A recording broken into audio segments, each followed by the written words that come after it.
अब कहाँ तक हमने पढ़ लिया था, इसके बारे में कुछ आइडिया है? कहाँ तक पढ़ लिया था?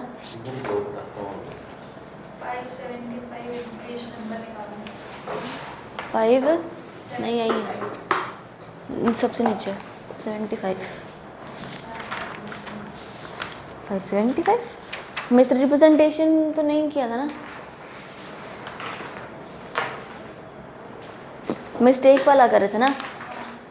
मिस्टेक का टॉपिक ख़त्म हो गया था। हाँ जी, मिस्टेक वाला हो गया था खत्म। हाँ हो गया। एक कदा कुछ मिस रिप्रेजेंटेशन से शुरू करना है। ठीक, पढ़ने लगते ही नहीं है कि सबको बस यार। हाँ ठीक है, चलो। अब मिस रिप्रेजेंटेशन इज कि अगर देखो, अगर कोई इंसान आपके साथ ज़बरदस्ती कोई झूठ बोल रहा है, ठीक है, कोई झूठ की डेफिनेशन क्या होगी? झूठ की डेफिनेशन क्या होगी? ये तो ट्रांसलेशन हो गया। हाँ, अरे देखो, मेन इंग्रेडिएंट जो होता है ना किसी को झूठ बोलने का या फॉल्स स्टेटमेंट करने का, सबसे मेन इंग्रेडिएंट होता है कि तुम्हें सच पता है, तो ही तुम उसको झूठ बोलोगे। अगर तुम्हें सच खुद ही नहीं पता है, फिर तुम उसको जो भी बोल रहे हो वो तुम्हारे लिए तो सच ही है ना, भले वो एक्चुअली सच ना हो। तो फ्रॉड और मिस रिप्रेजेंटेशन में सबसे बड़ा यही फ़र्क होता है। फ्रॉड में तुम्हें सच पता होता है, मिस रिप्रेजेंटेशन में तुम्हें भी नहीं पता। गलत किसी और को कुछ बता रहे हो। हाँ, तुम किसी और को गलत बता रहे हो, पर सही क्या है वो तुम्हें भी नहीं पता, वो मिस रिप्रेजेंटेशन। अगर सही क्या है तुम्हें पता है तो फिर वो फ्रॉड। ठीक है, तो अब यहाँ पर देखो, the term misrepresentation is ordinarily used to connote both innocent, connote मतलब as such include both innocent misrepresentation और विलफुल या dishonest misrepresentation. Misrepresentation में देयरफॉर बी द इनोसेंट और विलफुल। अब जो वो विलफुल होता है ना, वो अपने आप ही एक तरीके का एक फ्रॉड हो जाता है। ठीक है, अब इनोसेंट देखो, if a person makes a representation, या कोई तरीके से वो किसी इंसान को कुछ बता रहा है या समझा रहा है या बिलीव करने को बोल रहा है, तो अगर किसी बंदे ने कोई मिस रिप्रेजेंटेशन करी, believing what he says is true, he commits innocent miss representation. अगर उसको भी वो सच लगता है तो उसने इनोसेंट मिस रिप्रेजेंटेशन करी है, राइट। एक ये बात हो गई। उसके बाद उसने बोला कि thus any false representation which is made with an honest belief is in truth is innocent. समझ आया? कोई भी फॉल्स रिप्रेजेंटेशन आपने करी है which is made with an honest belief in its truth is innocent. The effect of innocent misrepresentation is that the party misled by it can avoid the contract but cannot sue for damages. मतलब damage मतलब नुकसान जो भी हुआ।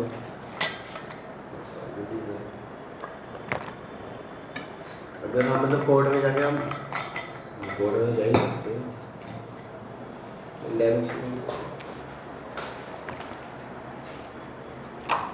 Law के अंदर एक है ना बहुत इंटरेस्टिंग चीज़ है, ये जो वर्ड डैमेज है ना, ये वर्ड डैमेज, इसका मतलब इन द सेंस कैसे होता है, इन्होंने अगर बोला कि अगर ये वर्ड है डैमेज तो इसका मतलब हुआ नुकसान, पर अगर वर्ड है डैमेजेस तो इसका मतलब होता है इसी ही नुकसान की भरपाई, कंपेंसेशन। Getting the point? आपको कोई डैमेज हुआ है, उस डैमेज के आपको डैमेजेस यानी कि भरपाई या नुकसान का भरपाई मिल रहा है, कंपेंसेशन मिल रहा है। Getting the point? तो उन्होंने क्या बोला कि अगर आप के साथ कोई इनोसेंट मिसरिप्रेजेंटेशन होता है तो आप उस कॉन्ट्रैक्ट को अवॉइड कर सकते हैं, मतलब आप मना कर सकते हैं कि मुझे ये कॉन्ट्रैक्ट नहीं करना, पर आप सामने वाले को अपने नुकसान के भरपाई के लिए कोर्ट में नहीं लेकर जाएंगे। डैमेजेस लिखा है ना, तो आप उसके डैमेजेस के लिए कोर्ट में नहीं लेकर जाएंगे। The effect of innocent misrepresentation is that the party misled by it can avoid but cannot sue for damages. बढ़िया? But in order to avoid a contract on the ground of misrepresentation, it is necessary to prove that there was a representation. अगर आपको ये बोलना है कि misrepresentation हुआ है, या तो इसका मतलब क्या हुआ कि अगर मैंने कॉन्ट्रैक्ट अवॉइड कर दिया, हट गई मैं कॉन्ट्रैक्ट से, पीछे हो गई, तो वो ब्रीच हो जाता है ना। तो मुझे ये बताना है कि ये ब्रीच नहीं है, ये तो मिसरिप्रेजेंटेशन था, इसलिए मेरे पास हक है अवॉइड से पीछे जाने का, करेक्ट। तो आपको लेकिन ये प्रूव करने के लिए बताना पड़ेगा कि सच में मिसरिप्रेजेंटेशन हुई थी। जो असर्शन था, यानी कि जिस बंदे ने जो भी बोला असर्ट किया, आप पर कुछ भी बताया, वो assertion induce the party agree to enter into a contract.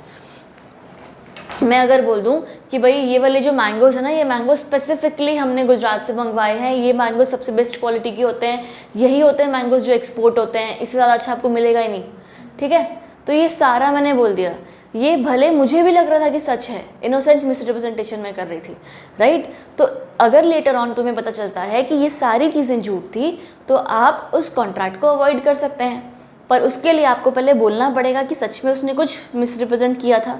दूसरा, इस मिसरिप्रेजेंटेशन की वजह से ही आप कॉन्ट्रैक्ट में आए। मान लो तुम्हें वैसे भी मैंगो खरीदने थे, अगर ये मैंगो गुजरात के ना होते तब भी तुम खरीदते, तो तुम कॉन्ट्रैक्ट अवॉइड नहीं कर सकते। Getting the point. वो मेन वो झूठ, वो जो झूठ बोला गया है, वो झूठ के वजह से ही तुम कॉन्ट्रैक्ट में आए हो। उसके बाद नेक्स्ट द क्या क्या, हाँ, the assertion related to a matter of fact and not of law. पहले तो इसको थोड़ा सा पीछे कर दो और इसको इधर कर दो, ठीक है। तुम तो फिर भी बोल देते हो, पुराने वाले तो मेरे को एक बार बाद में पता चला, मैं नीचे थी तो खाली इतना इतना दिख रहा है, जुड़ा जुड़ा। एक बार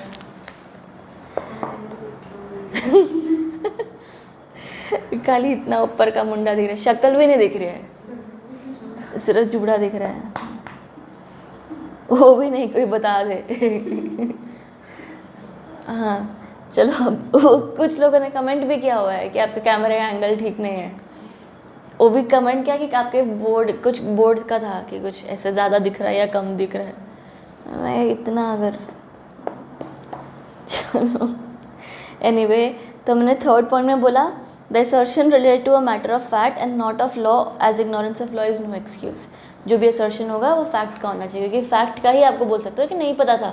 अगर मैंने लॉ के बारे में तुम्हें कोई झूठ बोला है तो वो मिसरिप्रेजेंटेशन नहीं हो सकती। क्यों? Very good. Fourth point, the statement was not a mere opinion और हियर से। हियर से यानी कि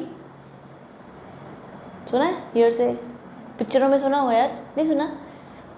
हियर से एज सच, अगर मान लो कि मैंने ना, मुझे ऐसा पता लगा कि कहीं पर किसी बंदे, करण ने किसी का कत्ल कर दिया, ठीक है, और ये चीज़ मुझे करण ने खुद बताई है, बढ़िया।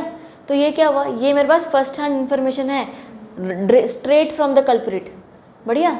तो ये मेरे पास है। पर अगर मान लो ऐसा कुछ हुआ कि तुम दोनों को मैंने बात करते हुए सुना कि मेहनत और एकदम रश्मि दोनों बात करते, पता है हमको लगता है शायद उस दिन करण रात को भाग रहा था, शायद उसी ने मर्डर किया है, बढ़िया। ये मैंने इन दोनों से सुना।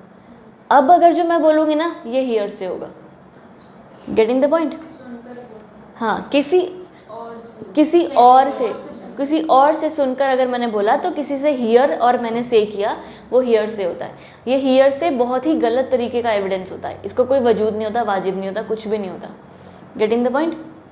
अगर आपको डायरेक्ट इन्फॉर्मेशन तुम्हारे पास भी जो है वो भी फिर सर्कमस्टेंशियल हो सकता है कि तुमने किसी को देखा होगा, तुम्हें कुछ लगा होगा, कुछ होगी ना बात, तो तुम्हारा का एविडेंस फिर भी कुछ होगा, मेरा एविडेंस का कोई मायने नहीं रखेगा। हाँ, मतलब वो स्यू की अलग बात है, स्यू कर दिया तो ये वाली बात कोर्ट में अपनाई नहीं जाएगी, ठीक है। तो उन्होंने देखो, अब स्पेसिफिकली उन्होंने क्या बोला था, statement was not a mere opinion और हियर से और commendation, that is reasonable praise. Reasonable praise as such दुकान वाले नहीं बोलते ये तो सबसे अच्छा माल है, लेकर जाओ, आपसे बहुत अच्छा लग रहा है, reasonable praises. For example advertisement saying wash is whiter than the whitest, ये एग्जाम्पल दिया हो कि सबसे अच्छा यही होता है, एक्सेट्रा एक्सेट्रा। तो ये सारी चीज़ें आप रीजनेबल है, अपना बंदा अपने प्रोडक्ट की प्रेस करता है, इंडिया का बेस्ट है, बेस्टम बेस्ट है, इससे अच्छा तो कुछ होगा ही नहीं। बोलते हैं ना कि हमारे यहाँ पे जो भी पढ़ता है वो हमेशा पास होता है, सुना है ना तुमने? तो फिर ये सारी रिजल्ट आता है 100%। तो ये सारी चीज़ें क्या है, ये रीजनेबल प्रेजेस हैं, बढ़िया। नहीं कर सकते हो। अब तो मेरी भी लग जाएगी अगर देखते हैं तो, तुम्हारी तो फिर भी शक्लें नहीं आ रही। चलो ठीक, तो these are reasonable praises and these are not considered as misrepresentation, बढ़िया। उसके अलावा the statement which has become और turned to be untrue was made with an honest belief in its truth, damages for innocent misrepresentation किए जा सकते हैं उस time पर, ठीक है। तुम्हारे पॉइंट नंबर 1 से लेकर 4 तक सब कुछ वो है, स्पेसिफिकली उन्होंने मिसरिप्रेजेंटेशन के बारे में ही समझा है। लास्टली उन्होंने वही भी बोला कि अगर आपके डैमेजेस हैं, आप you can claim those damages if you have faced them, बढ़िया, कुछ डाउट यहाँ तक? अगला, इनोसेंट मिसरिप्रेजेंटेशन के डैमेजेस क्या क्या होते हैं, नुकसान की जो भरपाई है वो किस हिसाब से मिल सकती है?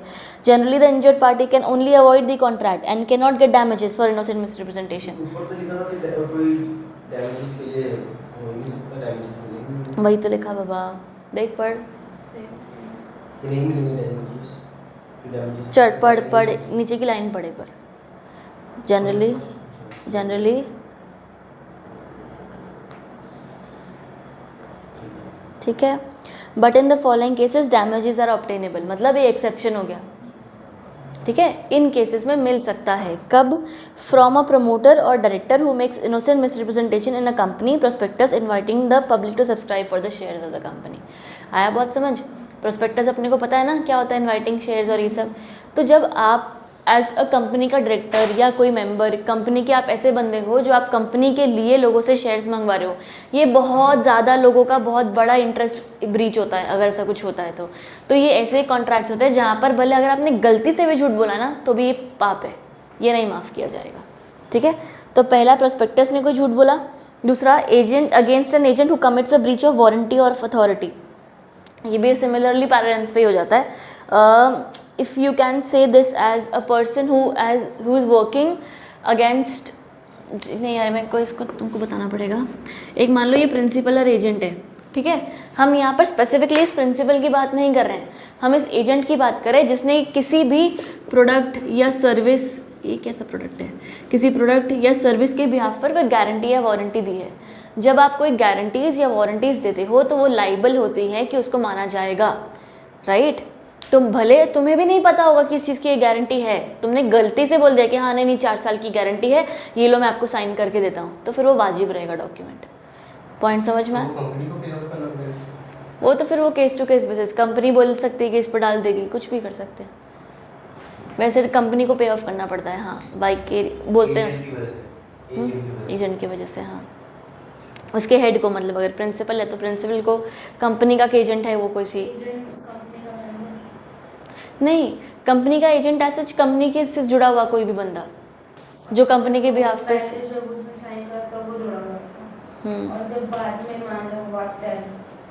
प्रॉब्लम, हाँ हाँ हाँ, तो उस टाइम पे नहीं कांटेक्ट होता, फिर उसका फिर इसी चीज़ को ना वो बोलते हैं, जैसे अगर ये जाएगा, ये जब मान ले तुझे वारंटी मिली तो तू जाएगी तो कंपनी के पास जाएगी ना, क्योंकि ये ना मेरे पास कार्ड है ऐसा, तो कंपनी बाद में चाहे तो इस बंदे को पकड़ सकती है, पर इवेंचुअली पहले लाइबिलिटी तेरे को सेटिस्फाई करने की कंपनी की बनती है, जिसको तुम पढ़ोगे आके टॉर्ट्स वाले में चैप्टर है, वाइकेरियस लाइबिलिटी कहते हैं। जब आपके कोई बॉस होता है तो आप उस बॉस को उस सर्वेंट या उस नौकर या उस एम्प्लॉय की सारी लाइबिलिटीज़ का पहले समाधान करना पड़ता है, बाद में बॉस जाने और एजेंट जाने, कंपनी जाने एजेंट जाने, जो भी बंदा है, ठीक है। अरे यार, उसके बाद from a person who at the court's discretion is stopped याद देखो, stopped from denying a statement he has made where he made a positive statement intending that he should be relied upon and the innocent party did rely upon and it is hereby suffered damages।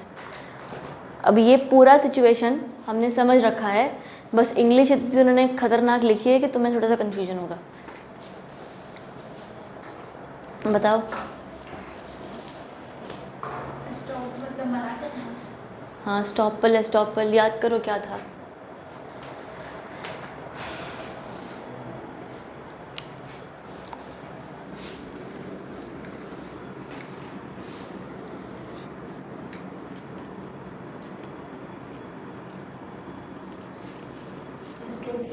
Order नहीं था कि वो injunction था बच्चे।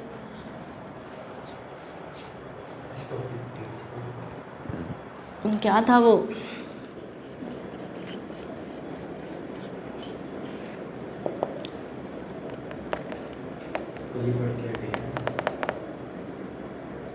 कल दूसरी बार पढ़ के हटे हैं, एक बार पहले पढ़ चुके हैं।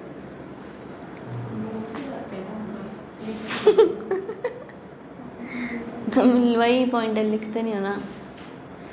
नोटबुक में स्क्रिबल करते रहा करो, नोट्स बनाते रहा करो, कहीं ना कहीं कुछ ना कुछ लिखते रहा करो। जो चीज़ मैं यहाँ पर लिखूँगी, अब आज जो तुम्हें ये समझ में आया, ये फिर कल तुम भूल सकते हो। डैमेजेस का फ़र्क prevents one person from contradicting an action। क्या था ये? याद करो, प्लीज़ याद करो। मैंने पूरा एग्जाम्पल दिया था। मेरे पास एक शॉप है, करण सामान खरीदने आता है, तुम और दमन शायद एग्जाम्पल में थी कि तुम दोनों थे। हाँ कि आपकी शॉप है, हाँ ये आपकी फ्रेंड है, हाँ, आपकी ये काम कर रही है उधर। इसको लगेगा हमारी दुकान है ये। हाँ हाँ उसके लिए मैं सू कर सकता हूँ, मैं कोर्ट में जा सकता हूँ। किसको सू कर सकता है? ये कर सकता हूँ, आप कर सकता हूँ, दिन कर सकता हूँ। तो स्टॉपल कहाँ से आया इसके अंदर? स्टॉपल घुसा, इस एग्जाम्पल में स्टॉपल घुसा के बता। नहीं कर सकता, आपको कर सकता। क्यों नहीं कर सकता? मैं कर सकता हूँ। हाँ, इस एग्जाम्पल में स्टॉपल घुसा के बताओ क्या था। बायर भी अवेयर, पर हम दोनों लड़ तो रहे थे। बायर भी अवेयर का वो अलग चीज़ है ना, स्टॉपल बताओ क्या है। कि हम किसी को गलत चीज के, मीनिंग तो करेगी हाँ, एग्जाम्पल की बात करो। हम जैसे मैं बायर हूँ, मैं कोई चीज खरीद रहा हूँ, तो मुझे उसके बारे में पता होगा ये गलत खरीद रहा हूँ मैं। ऐसा कुछ हुआ था कल दिन, हम दोनों बात तो कर रहे थे बायर भी अवेयर ऑफ सेल्फ।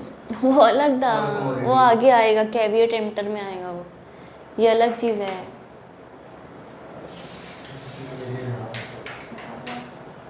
तुम लोग ऐसा क्यों करते हो? मैं एक ही क्लास के 2-2 बार पैसे लेने लग जाऊंगी तुमसे। स्टॉपल का मतलब क्या होता है? अंडरस्टैंड, यहाँ पर if at all you are stopped from doing something और stopped from denying to make a statement. Example हमने देखा था कि फॉर एग्जाम्पल एक यहाँ पर शॉप है, ठीक है। अब इस शॉप में मिस्टर ए की ये शॉप है जहाँ पर बी एंड सी जो ये दोनों बंदे हैं ना, ये दोनों बैठे रहते हैं, ठीक है। जब भी एक्स आता है इस दुकान से सामान लेने के लिए तो वो देखता है ये तीनों को यहाँ पर बैठा हुआ, ठीक है।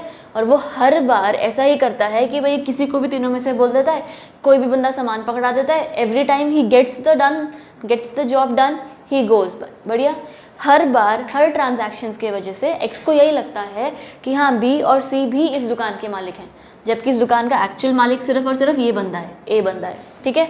बढ़िया, कल को एक बार वापस से एक्स आता है सम रैंडम डे और वो यहाँ पर बी या सी से कोई सामान खरीदता है या तो हम चलो एग्जांपल ऐसे तो ले लेते हैं कि इसने इसको पैसे दिए, बी को पैसे दिए, और बी को जब पैसे दिए ना तो बी पैसे लेके चला गया और ए को तो पता ही नहीं है, ना कभी सामान डिलीवर हुआ, कुछ नहीं हुआ, राइट। तो यहाँ पर क्या हुआ, now x is at an entire position or responsibility that he can sue either A or B or C or all of them।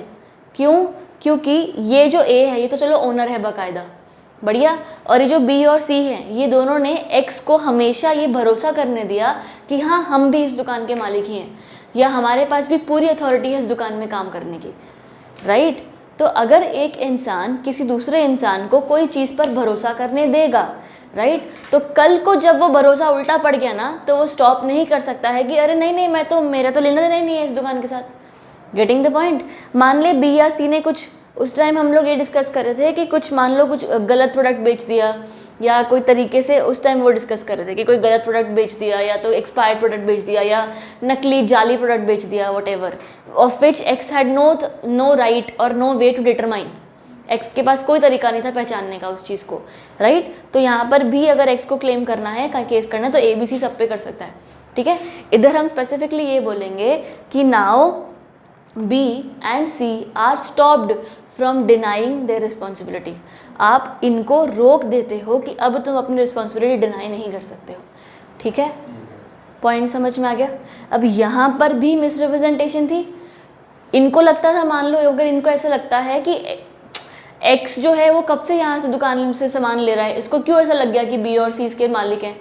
मान ले वो लोग ने ऑनेस्ट मिसरिप्रेजेंटेशन किया होगा, जो भी उन्होंने किया है, पर यहाँ पर अगर आपने किसी भी इंसान को कुछ भी भरोसा करने दिया तो उस भरोसा पे फिर आपको कायम रहना पड़ेगा। There is no other way. Getting the point. इसको पढ़ो एक बार अभी। From a person who at the court's discretion, court ने भी इस चीज़ के बारे में डिसाइड किया, from a person who at the court's discretion is stopped from denying a statement he has made where he made a positive statement intending that it should be relied upon। कि उस बंदे ने कोई ऐसी statement दी जो statement एक positive statement थी और सामने वाले बंदे ने उस स्टेटमेंट पर भरोसा किया। बी या सी ने बोला कि अरे हाँ ये सामान खरीद लो, बड़ा बढ़िया सामान है, यहाँ ये दुकान तो खुली रहती है, सुबह सुबह खुल जाती है 9 बजे। तो ये सारी चीज़ें क्या बोली, ये सारी चीज़ ऐसे बोली जिससे उसको रियलाइज़ हुआ या बिलीव हुआ कि हाँ शायद ये दुकान भी इसकी ही है, right. And the innocent party did rely upon it and thereby suffered damages. आया समझ। अगला, negligent representation made by a one person to another between whom a confidential relationship like that of a solicitor and a client exists. मतलब solicitor मतलब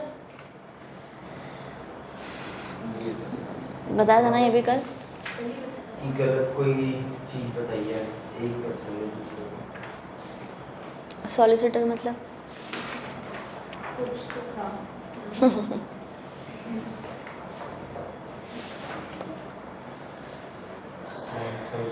लिखा करो साथ साथ, वो जैसे वो किताब कैसी कचरी हो रखी है, लिखा हुआ था उस वाले पे जो। हाँ उसमें लिखो, गंदी करो अपनी किताब को, भर दो जो भी हो रहा है, स्क्रिबल करो मैंडेटरीली। जब तक नहीं है बुक्स, नोटबुक्स लेकर आओ, रफ बुक एक लेकर आओ रोज़, so that you can write that on your pages. जगे भी रहोगे उससे, और कुछ नहीं है। सॉलिसिटर मतलब एक एडवोकेट, या तो हम उसको एक ऐसा इंसान कह सकते हैं जो as per the British laws के हिसाब से वहाँ पर सॉलिसिटर्स, बैरिस्टर्स, ये सारे नाम दिए जाते थे। हर बंदे की क्वालिफिकेशन के हिसाब से उसको बैरिस्टर या सॉलिसिटर कहा जाता है, ठीक है। तो यहाँ पर अब क्या हुआ, जब एक सॉलिसिटर और एक क्लाइंट, वकील और उसके क्लाइंट के बीच में कोई भी बात होती है ना, ये बहुत ही ज़्यादा कॉन्फिडेंशियल बात होती है। एक वकील को उसका क्लाइंट ये कबूल करता है कि हाँ मैंने चोरी की है, हाँ मैंने मर्डर किया है, वो क्लाइंट उसको अगर रिप्रेजेंट कर रहा है तो वो कोर्ट में जाके नहीं बोल सकता है, नहीं बोल सकता। दैट इज, तभी तो चलेगा ना, तभी तो इसी तरीके से तो काम चलता है इनका। तो ये सारी चीज़ों में एक स्पेसिफिकली उन्होंने बोला कि कोई भी negligent representation made by one person to another between whom a confidential relationship like that of a solicitor and client exists. अगर आपने कोई भी तरीके से मिसरिप्रेजेंटेशन करी है, ठीक है, तो वैसे तो उसके कोई डैमेजेस नहीं है other than getting away from the contract. मान लो तुमने किसी बंदे को अपने इस रिलेशनशिप की वजह से कुछ प्राइवेट चीज़ शेयर करी और वो बंदे ने वो चीज़ बाहर पब्लिक कर दी, तो तुम्हें उस चीज़ के डैमेजेस मिलेंगे। वकील होते हैं, यस। तुम वकील ही समझो भी, वो पूरा ब्रिटिशर्स लॉ, क्या क्वालिफिकेशन क्या नहीं, इतना जानने की जरूरत नहीं। Getting the point. तो हमने स्पेसिफिकली अब तक क्या देखा कि मिसरिप्रेजेंटेशन 2 टाइप के होते हैं, इनोसेंट, विलफुल। बढ़िया, अभी तक हम इनोसेंट ही पढ़ रहे हैं। इनोसेंट वाले का क्या मतलब हुआ कि आपको भी सच नहीं पता था, आपने जो भी बोला है आप उसको सच मानते हो, इसलिए वो इनोसेंट मिसरिप्रेजेंटेशन है। अगर इनोसेंट मिसरिप्रेजेंटेशन होगी तो उस चीज़ का कोई भरपाई नहीं है। अगर आपको उस वजह से कोई नुकसान हुआ है तो उस डैमेज का कोई डैमेजेस नहीं मिलेगा, राइट। ये बात समझ में आ गई। आपके पास सिर्फ एक ही तरीका है, क्या आप कॉन्ट्रैक्ट से पीछे हट सकते हो, बढ़िया। पर कुछ 4 केसेस है, 4 ही थे ना, हाँ, कुछ 4 केसेस हैं जहाँ पर आप उसके अलावा, डैमेजेस के अलावा, कॉन्ट्रैक्ट से हटने के अलावा कुछ डैमेजेस ले सकते हो। वो कौन से कॉन्ट्रैक्ट्स हैं जहाँ पर मिसरिप्रेजेंटेशन का डैमेज मिलता है, डैमेजेस मिलते हैं? प्रोस्पेक्टस में कुछ गलत लिखा है, या तो एजेंट ने कोई वारंटी या गारंटी के बारे में कुछ बताया जो गलत बताया है फ्रॉम अ पर्सन एस्टॉपल के टाइम पर, या तो लास्टली प्राइवेट क्या बोलते हैं, कॉन्फिडेंशियल ट्रांजैक्शन या कॉन्फिडेंशियल डिक्लेरेशंस के टाइम पर। बढ़िया, क्लैरिटी। इन सब के अलावा तुम्हारे और पॉइंट्स हैं इसमें? नहीं ना, बढ़िया। Next you have wilful misrepresentation. What does wilful हाँ, विलफुल मीन्स जानबूझ के, विलिंगली बोलते ना, विलफुल। तो विलफुल मिसरिप्रेजेंटेशन यानी कि एक तरीके का फ्रॉड। देखो, fraud is an untrue statement made knowingly or without belief in its truth or recklessly, carelessly, whether it be true or false, with the intent to deceive. The chief ingredient of fraud यही होता है कि झूठ बोला है आपने। Getting the point? या तो आपको सच पता था और आपने झूठ बोला, या तो आपको नहीं पता है कि सच क्या है झूठ क्या है और ना ही आपने जानने की कोशिश की, तभी भी वो झूठ हो सकता है। आपके अंदर का इंटेंशन डिटरमाइन करेगा कि आपने फ्रॉड किया है कि नहीं किया है। मैं तुमसे पैसे निकलवाना चाहती थी, इसकी वजह से मुझे जो बोलना पड़ेगा मैं बोलूँगी। अब वो सच है तो सच है, नहीं है तो नहीं है, मुझे नहीं फ़र्क पड़ता। इंटेंशन था मेरा आपको धोखा देना, डिसीव इज़ धोखा देना, ठीक है, with the intention to deceive. The chief ingredients of fraud are a false representation और असर्शन, कुछ झूठ बोलना या दर्शाना, रिप्रेजेंटेशन और assertion of a fact, not a mere opinion.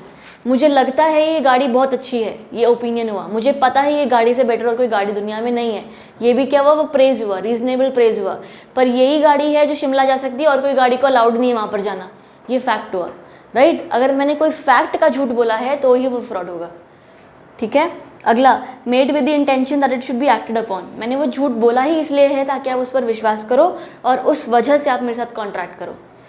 मैंने ऐसे ही आपको बोला कि हाँ नहीं ठीक है, तुम मान लो अब तुम लॉ या CS के बच्चे हो, सब बच्चे हो, ठीक है, राइट है। और मैंने तुम्हें बोल दिया अरे मेरे यहाँ पर वो भी क्लासेस शुरू हो गई हैं बढ़िया BTech की, अभी मैं इंजीनियरिंग भी पढ़ाती हूँ, ठीक है। तो ये क्या हो गया, ये एक ऐसा झूठ है जिससे तुम्हें कोई फ़र्क नहीं पड़ता है, ना ही मेरे को तुम्हें ये बोलूँगी अगर, तो इससे तुम कोई एक्ट नहीं करोगे, राइट। सो वो चीज़ फ्रॉड नहीं होगी। फ्रॉड वही होगी जिस पर तुम भरोसा करके, मुझ पर भरोसा करके मुझे पैसे दो, गेटिंग द पॉइंट, डिसीव हो जाओ तो वो होना चाहिए fraud. Made with the intention that it should be acted upon, getting the point. The representation must have actually induced the other party, induce मतलब इन्फ्लुएंस करना किसी को, must have induced the other party to enter into a contract and so deceived him. बढ़िया।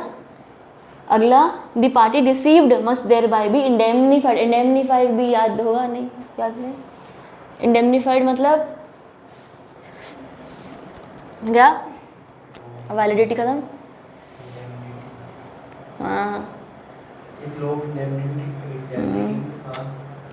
था तो बहुत कुछ।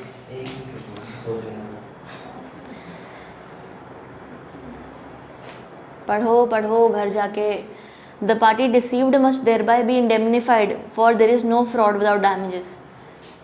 जिस बंदे के साथ बुरा हुआ है उस बंदे के नुकसान की भरपाई, इंडेमनिफिकेशन, भरपाई करनी ज़रूरी है।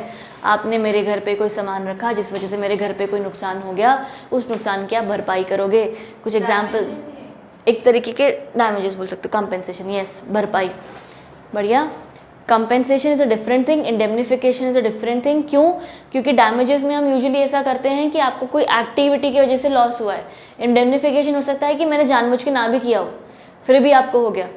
एग्जाम्पल, मैंने तुम्हारे साथ कॉन्ट्रैक्ट किया, मेरे पास 6 मुर्गियाँ हैं, क्या अपने घर रखोगे? वो मुर्गियों ने तुम्हारे घर आतंक मचा दिया, मेरा इंटेंशन नहीं था पर तुम्हें नुकसान हो गया ना मेरी वजह से, उसकी भी मुझे इंडेमनिफिकेशन करनी पड़ेगी। पॉइंट समझ में आ रहा है? डैमेज मतलब जानबूझ के डैमेज किया, उसका डैमेजेस देना। इंडेमनिफिकेशन इज जो भी आपको नुकसान हुआ है, भले मेरे सही या गलत काम से, उसको इंडेमनिफिकेशन कहते हैं, ठीक है। बस it is a bigger picture as compare to damages. तो उन्होंने बोला कि अगर कोई फ्रॉड हुआ है तो सामने कंपेंसेशन भी होगी उसकी, बिना कंपेंसेशन के फ्रॉड घोषित ही नहीं किया जा सकता। आया समझ? बताओ, क्लैरिटी है?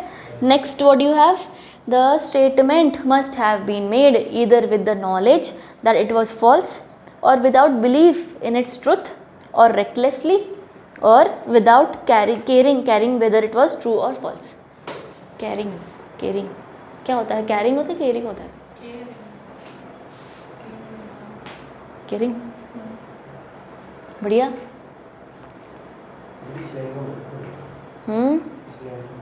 इस लाइन का मतलब हुआ कि जो भी मैंने तुम्हें बात कही है, या तो मुझे पता था वो झूठ है, या तो मैंने जो बात कही है उसके झूठ या सच से मुझे कोई फ़र्क ही नहीं पड़ता।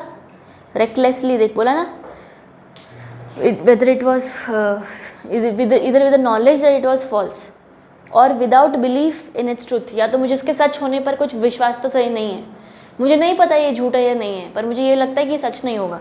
या तो मैंने recklessly without caring whether it is true और फॉल्स, या बिना सोचे समझे तुम्हें कोई बात कही है सिर्फ इस मकसद से कि तुम उस बात पर भरोसा करो, मेरे साथ कॉन्ट्रैक्ट करो और डिसीव हो जाओ, धोखा खा जाओ।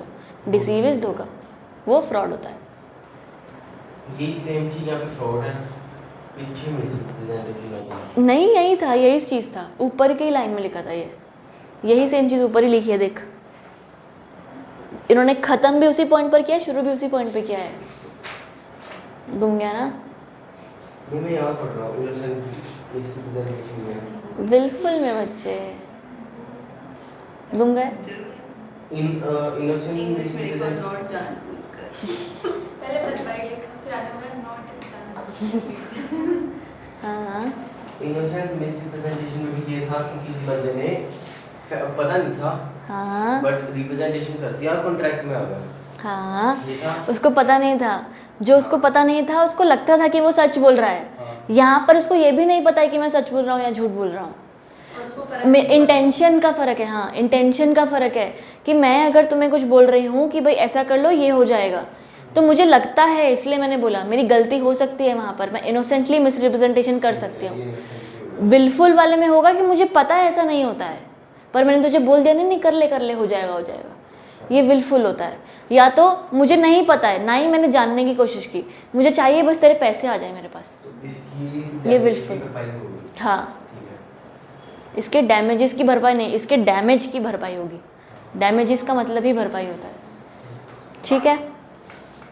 अगला, it is immaterial whether the representation takes effect by false statement और with the concealment. False statement और कंसीलमेंट मतलब विलफुल वाला जो मिसरिप्रेजेंटेशन, जो फ्रॉड होता है ना, उसका ये फ़र्क नहीं पड़ता कि आपने कुछ झूठ बोला, आपने सच छुपाया, ये भी तो फ्रॉड है। गेटिंग द पॉइंट, तुमने वही लिखा है, या तो फॉल्स स्टेटमेंट या तो कंसीलमेंट। कंसीलमेंट इसे छुपाना। The parties defrauded can avoid the contract and also claim damages. बढ़िया। अब ये पढ़ो अगला, ये पॉइंट, ये तुम्हारा मियर साइलेंस वाला, इसको मार्क करना है, इंपॉर्टेंट मार्क करना है, ये पूछ रखा भी है। Mere silence as to facts likely to affect a willingness of a person to enter into a contract is not fraud unless silence is in itself equivalent to speech or where it is the duty of the person keeping silent to speak as in the cases of contracts of ubari में फेडी, ये पढ़ाती थी मैं कुछ हल्का फुल्का। Silence, सिर्फ किसी कोई इंसान अगर चुप्पी साध रहा है तो इसका ये मतलब नहीं है कि उसने फ्रॉड किया है। मान लो अगर तुम जब वो क्लासेस गए थे पढ़ने, ठीक है, और तुम आ रहे हो क्लास में पढ़ने, मुझे पता है यहाँ पर गड़बड़ हो सकती है तुम्हारे साथ, पर मुझे नहीं पता कि क्या होगा क्या नहीं होगा। For example, you went to some classes to study, ठीक है, मुझे पता लग गया कि तुम वहाँ पर पढ़ने जा रहे हो, बढ़िया, पर मुझे ये नहीं पता है कि तुम्हारे साथ वहाँ पर कुछ ख़राब होगा या अच्छा होगा या क्या पता भलाई हो जाए तुम्हारा, मुझे नहीं पता, राइट। तो मैं चुप रह गई कि जाने देते हैं, क्या पता, तुम्हारा अपना डिसीजन है ना, तो मैंने तुम्हें अपना डिसीजन लेने दिया। तो मैं अगर कोई चीज़ में चुप्पी साध लेती हूँ, मियर साइलेंस होता है, तो वो फ्रॉड नहीं माना जाएगा, फ्रॉड नहीं माना जाएगा अनलेस मेरे चुप के रहने की वजह से ही तुम वहाँ पर क्लास में गए हो। अगर मैं बोल देती तो तुम ना जाते, चुप रहने की वजह से ही गए हो, यानी कि या तो मैं ऐसा बोल सकती हूँ कि इधर और my silence was the only thing which made you do the contract. पर आपको भी तो नहीं पता था ना कि क्या गलत है। हाँ मतलब अभी आप तो बोल रहे हो कि आपको पता था यार, आप एग्जाम चुप रह गए। एग्जाम्पल्स है ना। अब ये मतलब बोल रहे हो कि आपको पता था बट आप चुप रह गए, फिर हम उधर ही चल गए, तो ये तो हो गया। नहीं, रुक जा, एग्जाम्पल बदलते हैं, ऐसा मज़ा नहीं आएगा।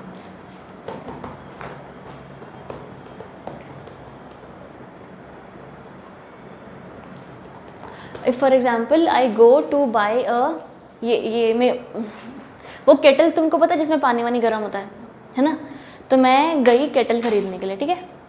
अब वहाँ पर जब मैं केटल ख़रीदने गई तो मैंने ना उसको पूछा कि भाई ये है बढ़िया, इसकी वारंटी क्या है, गारंटी क्या है, ऐसा वैसा सब कुछ है, ठीक है। और मैं गई थी मेरे पति के साथ, बढ़िया, हम ऐसा एक्साइटेड हैं केटल ख़रीदेंगे नया घर का, ठीक है। फिर हम दोनों आपस में बात कर रहे थे कि यार अब अच्छा बात है ना, केटल आ जाएगा तो फिर हम इसमें चाय भी बना लेंगे मस्त एकदम ऐसा, ठीक। अब हम घर ले आए उसको ये सोच के, वो बंदे सुन रहा है बैठ के वहाँ पर कि अच्छा हाँ ये लोग डिस्कस कर रहे हैं कि चाय वाय बना लेते हैं घर जाकर, सब कुछ हो जाएगा, यहाँ तक। हाँ, ये परफेक्ट एग्जाम्पल। तो अब वो बंदा ने कुछ नहीं बोला कि इसमें चाय बनेगी नहीं बनेगी, कैसे बनाओगे, कब बनाओगे, कितनी बनाओगे, कुछ नहीं पूछा उसको, ठीक है। He stayed quiet, we bought the cattle, we came home. हमें घर आके पता लगा कि इस केटल में चाय नहीं बन सकती, बढ़िया। तो ये क्या हुआ, उसका चुप रहना हुआ, राइट। उस बंदे ने चुप रहकर हमारे साथ कोई फ्रॉड नहीं किया, ठीक है। अनलेस अगर मान लो हम दोनों ने उसको पूछा होता कि क्या इसमें चाय बन सकती है, और अगर वो बोला था ना कि हाँ बन सकते हैं, या तो चुप रहा होता कि मुझे इसे बन सकती होगी ऐसा, तो ये होता तुम्हारा फ्रॉड। Getting the point. सिर्फ चुप रहना फ्रॉड नहीं होता है, अनलेस एंड अनटिल तुम्हारे चुप रहने की वजह से ही मैंने कॉन्ट्रैक्ट किया। या तो वो बोल गया कि अरे हाँ बनती होगी ऐसा, या तो हमने ऐसे वजह से चाय तो बन ही सकती है ना, उसने कुछ भी नहीं बोला। तो ये क्या हुआ, उसके चुप रहने की वजह से ही हम वो केटल खरीद कर आए, right. That would be the example कि इफ़ सिर्फ चुप रहना फ्रॉड नहीं होता अनलेस एंड अनटिल उस चुप रहने की वजह से ही आपने कॉन्ट्रैक्ट किया हो। अब बात समझ आई? चलो ठीक है, शुक्र है भगवान का जो याद आ गया ऐसा एग्जाम्पल। उबरी में फेडी, अब क्या होता है ना, इसकी स्पेलिंग यार तो मैं याद करनी है, मैं क्यों करूँ। उबरी में फेडी, अब ये वाले कॉन्ट्रैक्ट्स जो होते हैं ना, ये कॉन्ट्रैक्ट्स एक लैटिन टर्म है आउटमोस्ट गुड फेथ वाले, कि ये कॉन्ट्रैक्ट्स ऐसे कॉन्ट्रैक्ट्स होते हैं जहाँ पर अगर आपने कोई भी तरीके से गलती से या इनोसेंटली या जानबूझ के कोई भी तरीके से अगर चुप्पी साधी, अगर आपने नहीं बताया, अगर आपने कोई भी तरीके से कोई भी कुछ भी गलत, छोटी सी भी गलत किया ना, तो वो contract entirely void, cancel, avoid, damage, कुछ भी हो सकता है उसका। उबरी में फेडी, ये कॉन्ट्रैक्ट सिर्फ और सिर्फ गुड फेथ यानी कि बोल सकते हैं ना सही तरीके से या सही विश्वास करके ही बनाए जा सकते हैं। One of the example is prospectus वाला ही। प्रोस्पेक्टस में आप गलती से भी झूठ नहीं बोल सकते हो, गलती से भी कोई गलती नहीं कर सकते हो। वो प्रोस्पेक्टस एक उबरी में फेडी टाइप का कॉन्ट्रैक्ट है। दूसरा एग्जाम्पल, इंश्योरेंस तुमने सुना है, लोगों का, गाड़ियों का, जीवन का, शरीर का, मेडिकल का, सबका इंश्योरेंस होता है। अगर आप इंश्योरेंस करवाओ तो आपको उस बंदे को पूरा बताना पड़ता है कि मैं इस टाइम पर ये बीमारी से जूझ रहा हूँ, ये मेरी बीमारी ठीक हो चुकी है, इतना मेरा ऑपरेशन हो चुका है, ये मेरी दवाइयाँ चल रही है, इसकी मुझे बीपी की बीमारी है, ये सारी चीज़ें आपको बतानी पड़ेंगी। कल को अगर कुछ होता है वाहिगुरु, तो अगर कल को कुछ होता है, if you go to the doctor, if you want insurance for that bill, और अगर आप उस इंश्योरेंस वाले को पता लगे ना कि आपने उनसे कोई बीमारी छुपाई है, तो आपको क्लेम नहीं देंगे। आप भले बोल दोगे अरे तो क्या उसमें क्या है, तक शुगर ही तो है आजकल सबको होती है, मैंने नहीं बताया उसमें क्या हो गया, नहीं, आपको बताना पड़ेगा। कुछ कॉन्ट्रैक्ट्स आउटमोस्ट गुड फेथ से होने चाहिए, अगर नहीं होते हैं तो प्रॉब्लम होगी। ये उबरी में फेडी के टाइप के कॉन्ट्रैक्ट्स होते हैं, ठीक है। तो एक बार पढ़ लेते हैं, फटाफट आ जाएगा तुमको। पहला कॉन्ट्रैक्ट्स ये डब्बा पढ़ रही हूँ मैं। कॉन्ट्रैक्ट्स उबरी में फेडी, these are the contracts in which law imposes a special duty to act with utmost good faith to disclose all material information. Material यानी कि इम्पोर्टेंट, काम की, all material information. Failure to disclose such information will render the contract voidable. तो इस चीज़ का ध्यान रखना, voidable सिर्फ दो तरीकों से होता है कॉन्ट्रैक्ट, या तो बिना फ्री कंसेंट के, या तो उबरी में फेडी के कॉन्ट्रैक्ट्स। उबरी में फेडी के कॉन्ट्रैक्ट्स वॉइड नहीं होते हैं, वॉइडेबल होते हैं। Voidable at the option of the agreed party. जिस बंदे को आपने झूठ बोला है उसकी मर्जी है कि उसको कॉन्ट्रैक्ट रखना है या नहीं रखना है, राइट। तो this are voidable at the option of the other party. Contracts of उबरी में फेडी आर मेन, सिर्फ 4 टाइप्स के कॉन्ट्रैक्ट्स हैं। पहला, all kinds of insurance contracts, ठीक है, insurance of all kinds. The assured must disclose to the insurer all material facts and whatever he states must be correct and truthful। मतलब क्या हुआ, insurance वाले की सही बात है कि कौन सा इंश्योरेंस करवा रहा है उसको सब कुछ सच बोलना पड़ेगा। हाँ, इंश्योरेंस ले रहा है उसको सब कुछ सच बोलना पड़ेगा कि मेरी हेल्थ में ये है। अगर मैं किसी इंश्योरेंस की कंपनी से इंश्योरेंस करवा रही हूँ, इंश्योर्ड कौन है, इंश्योरर कौन है? इंश्योर्ड ये है, ये है, ये है, जो करवा रहे हैं। हाँ, अच्छा वो इंश्योर्ड, मैं इंश्योर्ड हूँ ना, मुझे इस चीज़ का भरोसा मिला ना कि सब मेरा ठीक हो जाएगा। ये इंश्योर्ड, ये इंश्योरर, ठीक है। तो इसीलिए ही अब दोबारा पढ़ोगे तो समझ में आएगा। द अश्योर्ड या insured must disclose all to the insurer all the material facts, right, getting the point, पक्की बात। अगला, the company prospectus, when a company invites public to subscribe for its shares it is under statutory obligation to disclose truthfully the various matters set out in the companies act. Any person responsible for non disclosure of any of this matters is liable to B damages. बढ़िया। अगला, also the contract to buy shares is voidable where there is a material fact statement और non disclosure of the prospectus. हाँ ठीक है, voidable है। अगर मैंने कोई शेयर्स खरीदे कुछ सोचकर या समझकर और वो शेयर्स में वो गया, वो कंपनी वो काम नहीं करती है, तो वो कॉन्ट्रैक्ट वॉइडेबल होगा। गेटिंग द पॉइंट, पक्की बात है। कोई डाउट कहीं पर भी, छोटा मोटा डाउट है? नेक्स्ट तुम्हारा पॉइंट क्या आ गया अभी? Contracts of family arrangement, sorry नहीं, contract of sale of land. The vendor is under duty to the purchaser to show good title to the land he has contracted to sell। मतलब अगर एक land की बात हो रही है तो एक होगा सेलर जिसकी ये ज़मीन है और एक होगा बायर। इस पर ये ड्यूटी है सेलर पर कि वो पूरा का पूरा कॉन्ट्रैक्ट आउटमोस्ट गुड फेथ से करे, यानी कि एग्जैक्टली बताए कि क्या इस लैंड का टाइटल मेरे पास है, टाइटल एज सच, क्या ये लैंड सच में ज़मीन मेरी है कि नहीं है, क्या इस पर कोई कहीं गिरवी तो नहीं पड़ी हुई, किसी और ने तो नहीं इस पर केस रखा, कोई डिस्प्यूटेड प्रॉपर्टी तो नहीं है, ये मेरे भाई की भी तो नहीं है और मेरी और मेरे भाई की दोनों की है, तो मैं तो तुम्हें आधी ज़मीन बेचूंगा, एक टुकड़ा ही है मेरे पास। तो आपको अपने लैंड का फुल डिस्क्लोजर करना पड़ेगा कि मेरी ज़मीन किस हद तक मेरी है। अगर इस पर कुछ 10,000 का भी लोन है तो वो है, वो चुकाया नहीं गया है, वो आपको सब बताना पड़ेगा, ठीक है। दैट इज़ अब आपके ये वाले। और उसके अलावा फैमिली अरेंजमेंट्स, अब अगर फैमिली के साथ कोई कॉन्ट्रैक्ट्स करते हैं तो ये आउट ऑफ इक्विटी हो, जस्टिस ही हो जाता है कि आपको अपने फैमिली के साथ सारे कॉन्ट्रैक्ट्स आउटमोस्ट गुड फेथ से करने हैं, ठीक है। So contracts of family arrangements, when the members of a family make arrangements और arrangements for the settlement of family property. Family property आपस में सारे भाइयों का जब बढ़ता है पैसा ये वो इधर उधर, तो फैमिली प्रॉपर्टी का जब अरेंजमेंट होगा तो each member of the family must make full disclosure of every material fact with in his knowledge. बढ़िया। तो ये 4 टाइप के कॉन्ट्रैक्ट्स हैं, उबरी में फडी कॉन्ट्रैक्ट्स, जहाँ पर आउटमोस्ट गुड फेथ से ही कॉन्ट्रैक्ट किया जा सकता है। कौन से 4 हैं? इंश्योरेंस। 4 कौन से कॉन्ट्रैक्ट्स है बिना देखे? इंश्योरेंस, हाँ फिर फैमिली, हाँ फिर अपना आ गई हाँ। सेल क्या चीज़? सिर्फ ज़मीन, ठीक है। और एक प्रोस्पेक्टस ही रह गया ना। हाँ प्रोस्पेक्टस, वो शेयर्स। बढ़िया। इंश्योरेंस, प्रोस्पेक्टस, लैंड और family. Very good.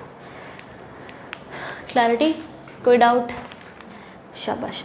Difference between fraud and innocent misrepresentation. Fraud implies an intent to deceive which is lacking if it is innocent misrepresentation। बताओ डब्बे में।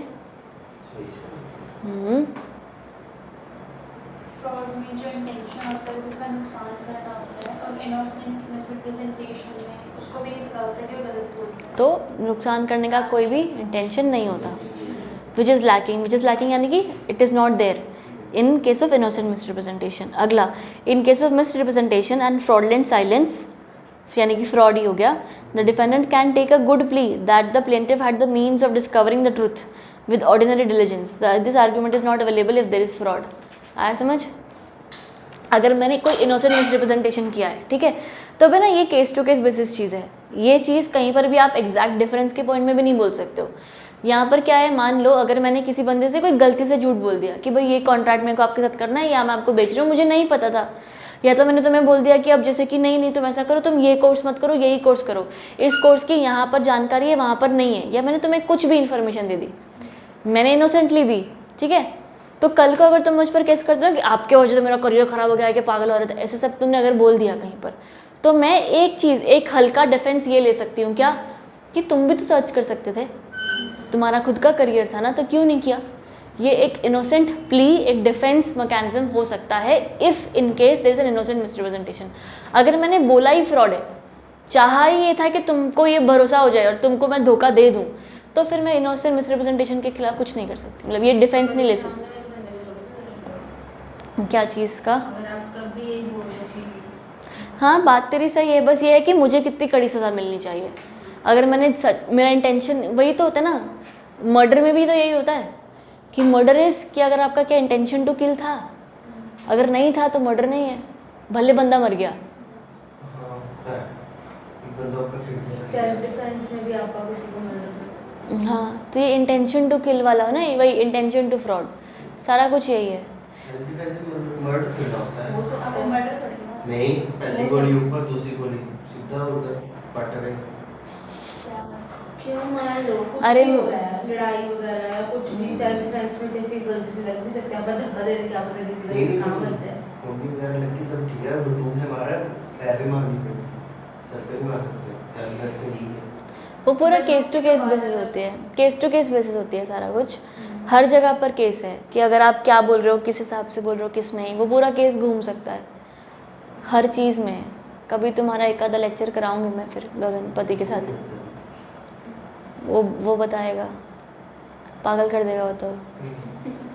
ये पति को आता है ना, यही सारे केसेस तो लड़ते रहते हैं इधर उधर। बढ़िया है ये चीज़ तुम्हारी, अगर वैसे इंटरेस्टिंग है कहीं पे करने जाओ तो कोई नहीं फ़र्क पड़ता, कुछ नहीं। हमने एक बार केस किया था, वी वर डिफेंडिंग समबडी, जिस बंदे ने मर्डर किया था सच में। हाँ, और मैं तो इंटर्न नहीं है सर, मेरे को तो कुछ नहीं करना, खाली फाइलें पकड़ के घूमना ही है। तो हमारे जो सर थे, ही वॉज बहुत एज्ड, एकदम पुराने, एकदम वैसे वाइट बाल, तो पूरा बहुत एक्सपीरियंस, इतने बड़े हैं वो कि सारे जजेस से भी बड़े हैं, जज उठ जाता है वो आते हैं तो, इतना मतलब वो पुराना आदमी है।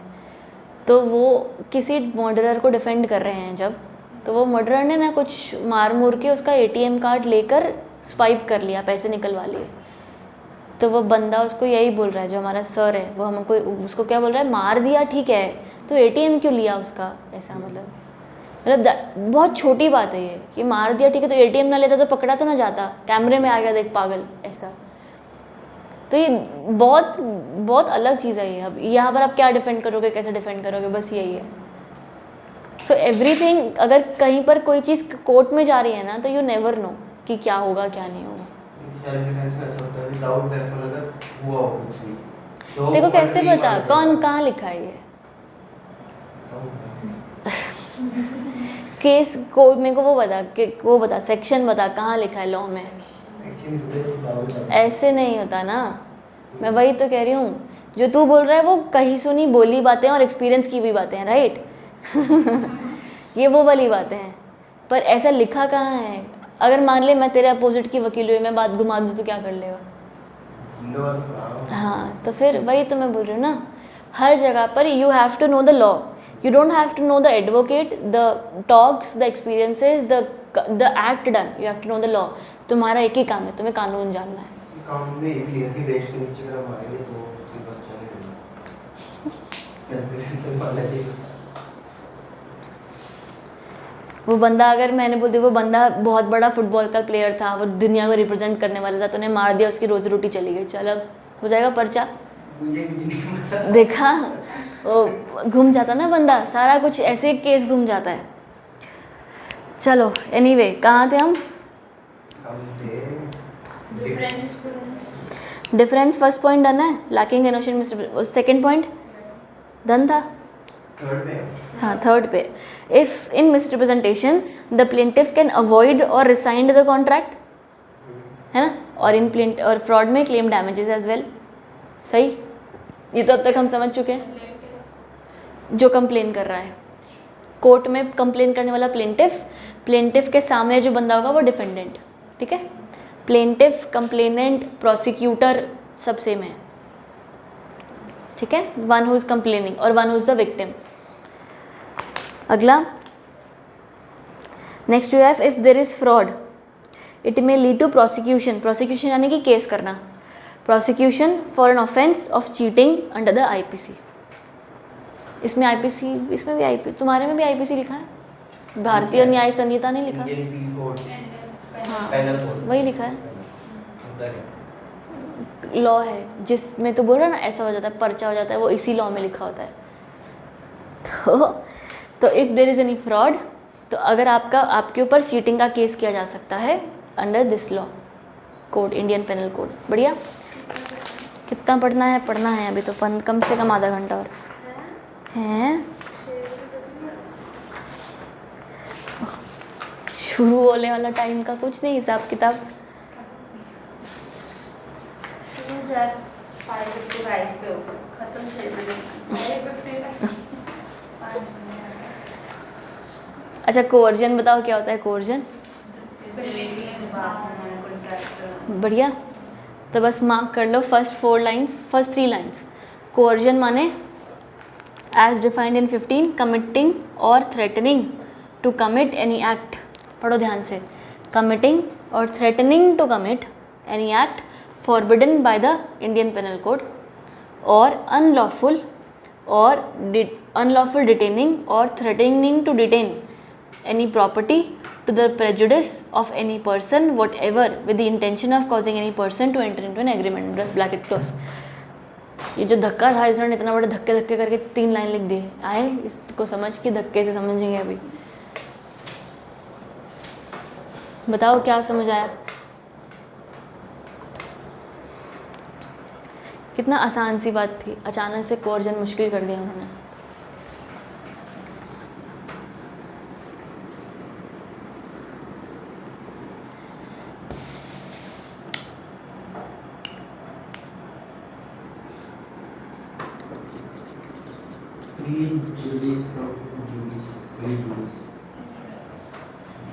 prejudice any property to the prejudice of any person।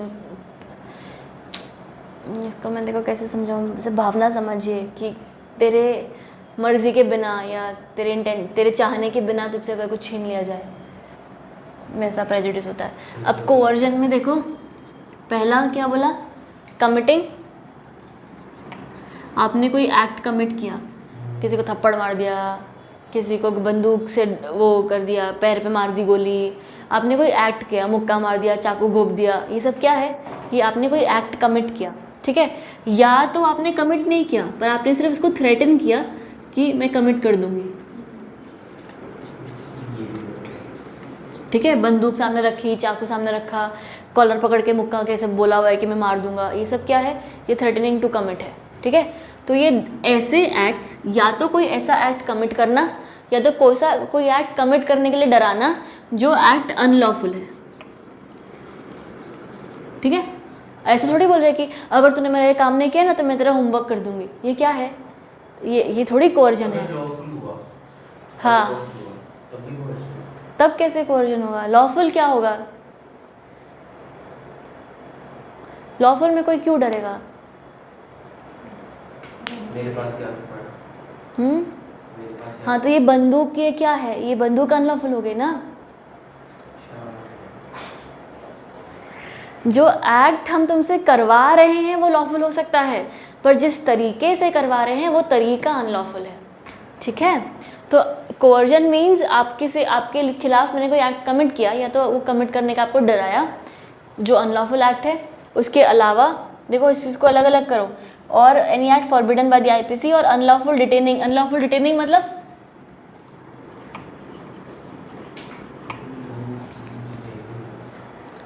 तो मैंने कर रखा है ना यहाँ, डिटेन नहीं जाओगे, पढ़ के जाओगे, डिटेन कहीं पर बंद करके रखना, ठीक है। तो अनलॉफुल डिटेनिंग, या तो अनलॉफुल डिटेनिंग का भी डराना, थ्रेटनिंग, बंद कर दूंगी मैं यहाँ पर, बैठे रहना काल कोठरी में, ये सब क्या है, ये अनलॉफुल डिटेनिंग को थ्रेटन करना है। तो डिटेन और थ्रेट टू डिटेन। हाँ हो सकता है ना, मम्मी बाथरूम में बंद करती है, डिटेन ही आता है वो। हाँ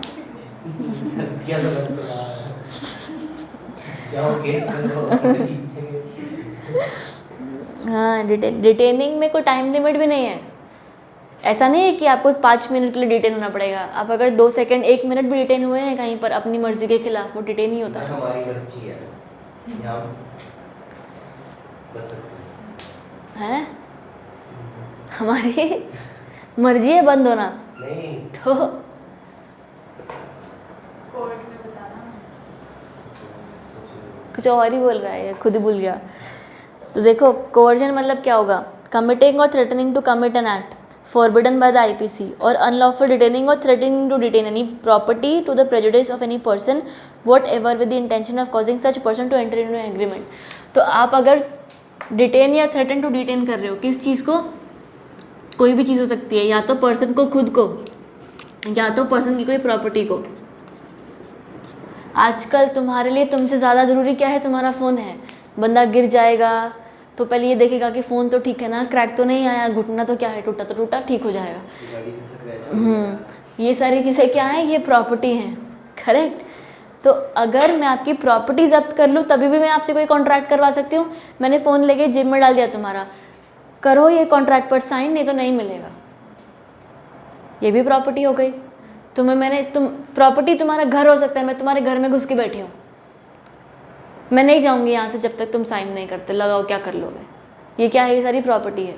तो मैंने आपकी कोई आपके खिलाफ कोई एक्ट कमिट किया, थ्रेटन टू कमिट किया है, आपको डिटेन किया है या आपकी कोई प्रॉपर्टी को जब्त किया है, आपकी प्रॉपर्टी को अब तक मैंने जब्त नहीं किया है या तो सिर्फ डराया है कि मैं ले लूँगी, आ जाऊँगी, कर दूँगी, कुछ भी कर दिया, वो सब थ्रेटनिंग टू डिटेन। ये सारे तरीके, जिन भी तरीके से आप किसी भी इंसान को कोई भी एग्रीमेंट में आने को फोर्स करते हो, इंड्यूस करते हो, इन्फ्लुएंस करते हो, ये सारे चीज़ें कोवर्जन कहलाती हैं। वो एग्रीमेंट एक कोवर्जन से की गई एग्रीमेंट है और कोवर्जन से की गई एग्रीमेंट के अंदर कंसेंट फ्री नहीं होता है, और अगर कंसेंट फ्री नहीं होता है तो कॉन्ट्रैक्ट वॉइड होता है, अल्ट्रावायरस मार दूंगी। अल्ट्रा वायरस कहाँ होता है। वॉइडेबल होता है, अल्ट्रा वायरस होता है किसके? बंदे ठीक है, with the intention of causing such person to enter into an agreement. इसको मजा आ रहा है आज, है ना? हाँ बोल दो। आधा घंटा घूम रहे, पता है हाँ अभी के लिए नॉर्मल है, देख पढ़ ले यार थोड़ा सा, तो क्या है। अच्छा ऐसा करते हैं, पहले कर लेते हैं डिस्कस अनड्यू इन्फ्लुएंस। और देख ऑब्जेक्ट, नया चीज़, ऑब्जेक्ट तक, ऑब्जेक्ट से पहले ऑब्जेक्ट तक पहले ऑब्जेक्ट कर लेते हैं यार। कितना पहले, देख 2 ही तो पेज हैं। नहीं उसके बाद नया टॉपिक शुरू रहा है, वर्ड एंड इलीगल कॉन्ट्रैक्ट। वो वीडियो देखिए, सिर्फ 2 ही पेज हैं, फटाफट करते हैं, ठीक है। यहाँ तक समझ में आ गया। इस कोवर्जन का अगला paragraph, it has been held that, ये बाकी का ऊपर का चलेगा, वो बंदूक है, पिस्तल है, आस्किया फास्किया, वो सब देख लेना, पढ़ लेना। Next paragraph, it has been held that mere threat by one person to another person to prosecute him does not amount to coercion. मतलब अगर मान लो तुमने मेरे साथ कुछ गलत किया, मैंने तुम्हें बोला मैं तुम पे केस कर दूंगा, ये कोवर्जन नहीं होता, ये कोवर्जन नहीं होता, ठीक है। क्यों? क्योंकि हम इन अ वे अपने भारतीय के जुडिशरी सिस्टम पर भरोसा कर रहे हैं। अगर मैंने कर भी दिया ना केस तो भी तुम बच जाओगे, क्यों? अगर तुम इनोसेंट हो तो coercion to that I will prosecute you is not a threat, is not a coercion. Getting the point? It has been, बस या अगर नहीं समझ आया तो याद कर लो। It has been held that mere threat by one person to another to prosecute him, prosecute यानी कि file a case against him, file a case against him does not amount to coercion. There must be a contract made under the threat and the contract should be one sought to be avoided because of coercion. Coercion भी तो ही वजूद में आएगा ना अगर उसके बदले, उसके वजह से कोई कॉन्ट्रैक्ट किया गया हो। ये सारी चीज़ें क्यों करी? क्योंकि एग्रीमेंट करना था, कोई कॉन्ट्रैक्ट करना था। अगर खाली डरा डरा के भाग गई मैं तो क्या फ़ायदा उस चीज़ का? मजाक ही हो गया ना ये तो कुछ हुआ ही नहीं, कुछ हासिल ही नहीं किया। तो it is not coercion again, it has to enter into a contract, ठीक है। और it may be pointed out that coercion may proceed from any person and may be directed against any person, even a stranger, and also against goods. Example, unlawful detection of goods. ऐसा ज़रूरी नहीं है कि अगर मुझे तुम्हारे साथ contract करना है तो मुझे ही तुम्हें बंदूक दिखानी पड़ेगी। मैं बोल दूंगी अच्छा रश्मि ऐसा करना, करण को कल मार के आए, खींचकर एक बंदूक लेकर जाना अपने साथ। तो ये क्या हुआ? किसी और के थ्रू कोर्जन करवाया ना। और क्यों? क्योंकि उसको मेरे साथ कॉन्ट्रैक्ट करने के लिए फोर्स करना था। तो ये भी चलेगा, राइट? चलेगा ना, क्यों नहीं चलेगा? अब सुपारी इसी को तो कहते हैं। तो ये लॉफुल होता है? लॉफुल नहीं होता है, मतलब इसको भी कोवर्जन कहते हैं। कोवर्जन, मेरे ऊपर केस हो सकता है।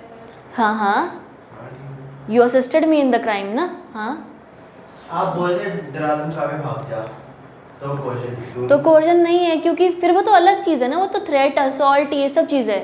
कोवर्जन हम कब कहते हैं? जब आपको कॉन्ट्रैक्ट लॉ के लिए कोवर्जन नहीं है वो, क्योंकि कॉन्ट्रैक्ट लॉ के लिए कोई भी चीज़ कोवर्जन होने से तो ही मतलब होगा अगर उससे, उसके वजह से कोई कॉन्ट्रैक्ट हो रहा हो। Getting the point? सिंपल। उसके अलावा उन्होंने सिर्फ यहाँ पर ये बोला कि केस करने को कोवर्जन नहीं कहते। दूसरा बात, कोवर्जन मुझे ही करने की ज़रूरत नहीं है, या अगर मुझे कॉन्ट्रैक्ट करना है तो मुझे ही कोवर्जन करने की ज़रूरत नहीं है। तुम पर कोर्स कर सकती हो, मान लो तेरा कोई भाई है, उस पर उसको मार दिया तो भी कोवर्जन है। डर जाओगे ना तुम कि हाँ मेरे फैमिली वालों को नुकसान पहुँचा रही है, तो ये भी तो कोवर्जन है। तो ये सारे तरीक़ों से coercion can be from anyone, to anyone और टू एनी गुड्स ऑल्सो, है ना। तुम्हारा फ़ोन ले लिया, जब्त कर लिया, ये सारी चीज़ें क्या है? कोवर्जन है। अगर कोई माइनर कोवर्जन कर रहा हो, कोई माइनर क्राइम तो क्राइम होता है ना, कॉन्ट्रैक्ट अलग चीज़ है, क्राइम इज़ डिफरेंट थिंग। वो उसके अलग केसेस है, जुवेनाइल जस्टिस कोर्ट है, ये वो करते नहीं क्राइम, कितने सारे तो हैं।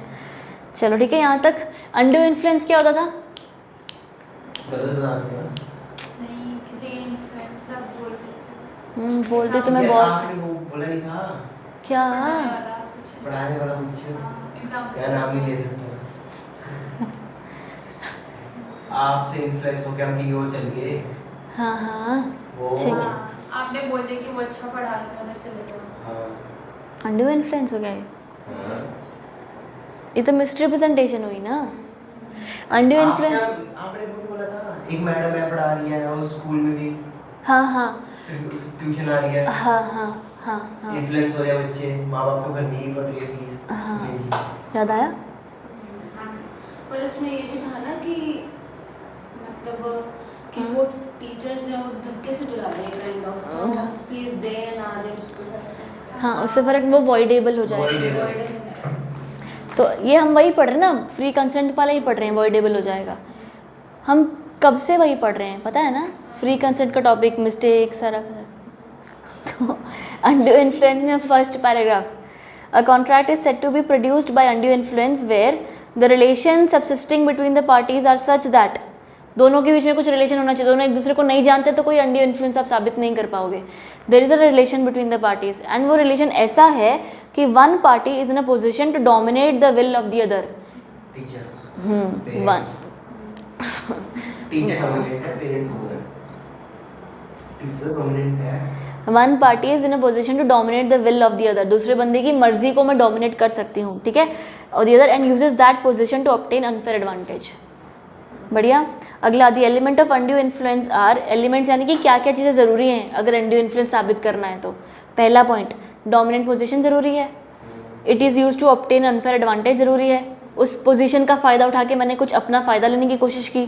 The word unfair advantage do not limit the jurisdiction to cases where the transaction would be obviously unfair as between persons dealing in on an equal footing.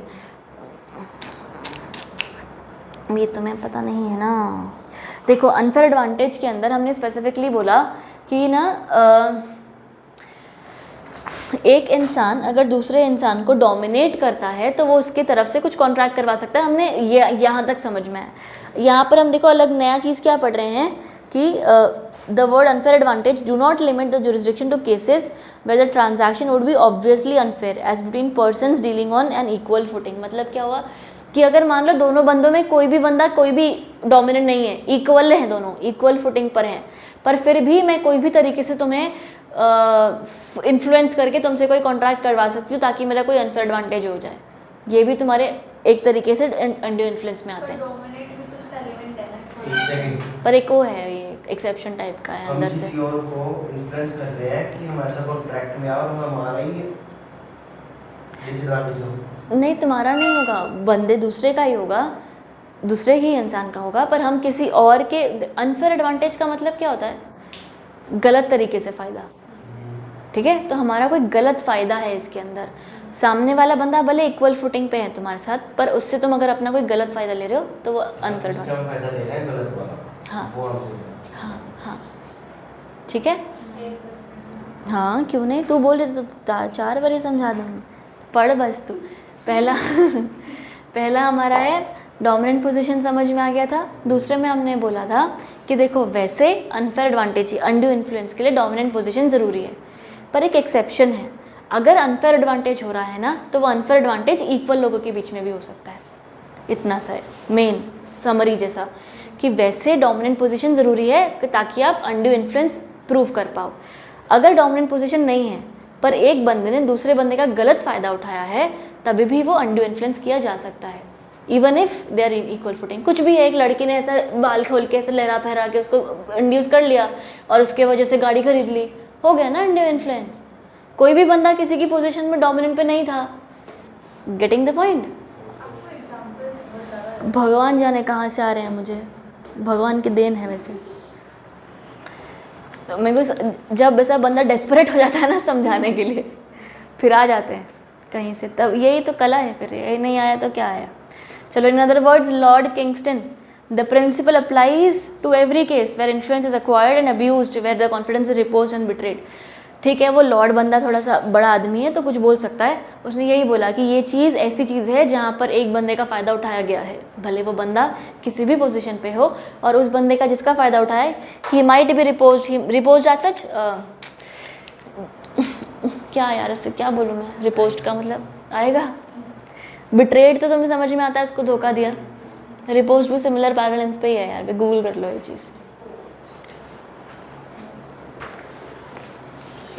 उसके कॉन्फिडेंस को तोड़ दिया, जैसे बोलते हैं ना ऐसे,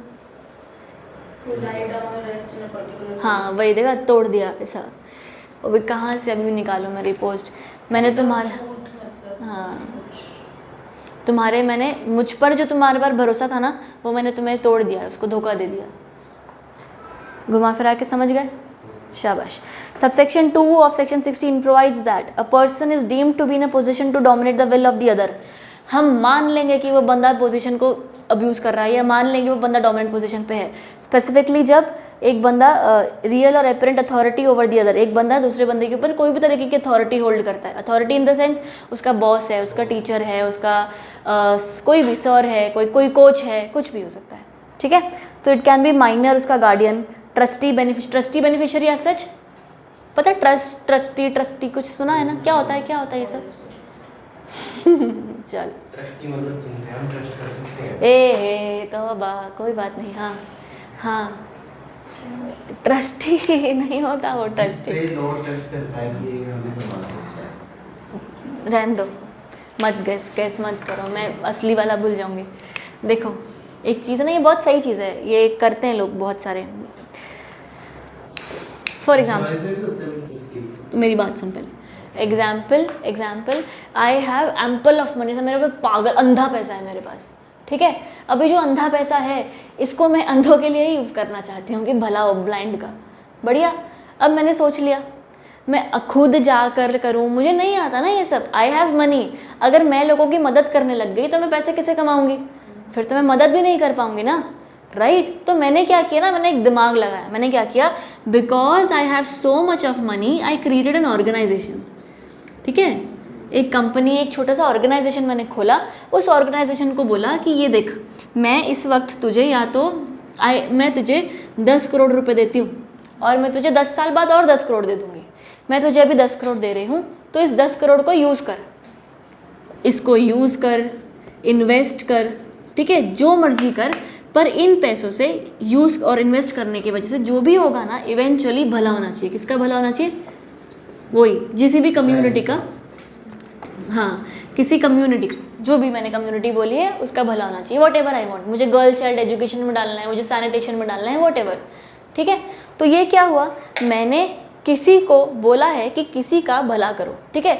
जिसका भला हो रहा है वो कम्युनिटी हो गई बेनिफिशियरी, ठीक है, बढ़िया।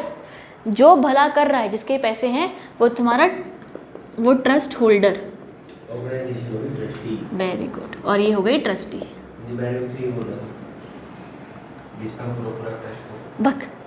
ऑर्गेनाइजेशन हो गई ट्रस्टी, ठीक है। एक ऑर्गेनाइजेशन जिसको आप सारे पैसे दे रहे हो ताकि वो किसी और का भला करे, इसका और तुम्हारा कोई लेना देना नहीं है, ये तुम्हारे लिए कुछ नहीं कर रहा। तुमने इसको स्पेसिफिकली ऑर्डर्स दिए हैं कि इस पैसों से अपना ऑर्गेनाइजेशन चलाओ और सारे पैसे यहाँ पर यूज़ करो, ठीक है। ये जो सारा कॉन्ट्रैक्ट होगा ना इन सब के बीच में, ठीक है, स्पेसिफिकली कॉन्ट्रैक्ट हम इनके साथ नहीं करेंगे क्योंकि हमें जानते ही नहीं है हम इनको।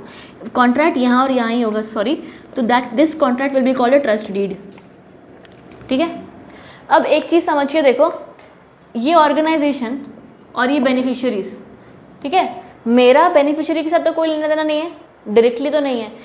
ये लोग पैसे इन पर लगाएंगे तो ये लोग जो बोलेंगे हो सकता है वो बेनिफिशियरीज, वो कम्युनिटी वो काम करे, तो they are in the position to authorise or change the will of them, right. एक डोमिनेंट पोजीशन ट्रस्टी होल्ड करता है बेनिफिशियरीज के ऊपर।